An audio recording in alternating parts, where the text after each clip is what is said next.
Wallahi, sometimes failure makes you a person who is much better in character. Do you know that you have people sometimes who develop an arrogance because they pass just like this? They develop an arrogance. They become people who think, hey, that's it, it's me. Thank you, fans, thank you all, To be honest with you, Allah will wake you up one day to say, you know what? You're just one human being. You're going to return to me. These degrees are all temporary. They will help you for a few years. What's going to help you for the entire life after death is your relationship with me.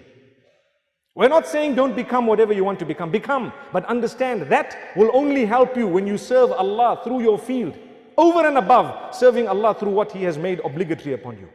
So how I start as a Muslim, if I want to follow Muhammad sallallahu alaihi wasallam, I will start off with my obligations. I'll be a good Muslim. I'll try my best to fulfill my salah, to dress appropriately. My social relations need to be pure and clean and so on. I need to treat people with respect and what have you. Over and above that, if I am, for example, a doctor, I will ensure that I am honest, trustworthy, hardworking. I serve dedicatedly, Muslim, non-Muslim, whoever it is. Even if you're a veterinary, you could enter paradise through that. Do you want to hear the evidence? People say, what? You mean I just look after dogs and I can enter heaven? The answer is perhaps, yes, it could be. If your intentions are right and you're doing it with the right reasons, compassion, being compassionate towards these animals, it's something great and grand. Listen, I'm not encouraging it. I'm actually just saying it's permissible. That's all. I don't want people to give up medicine and say, right, we're becoming vets now.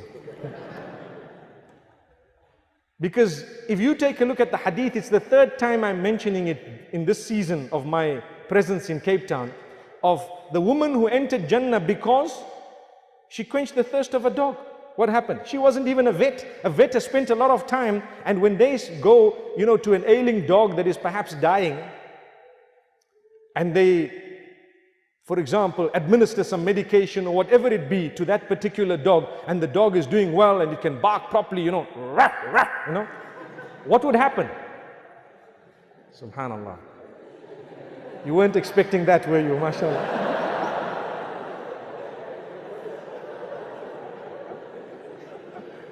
I was just telling the uncle here that, when we got a talk for youth and the university students, I enjoy it because I can just be myself. The minute you see old people with white gray hairs here, I couldn't do what I just did. But the point is, you get happy because the dog is once again on its feet, walking around, wagging its tail, whatever, and it's gone.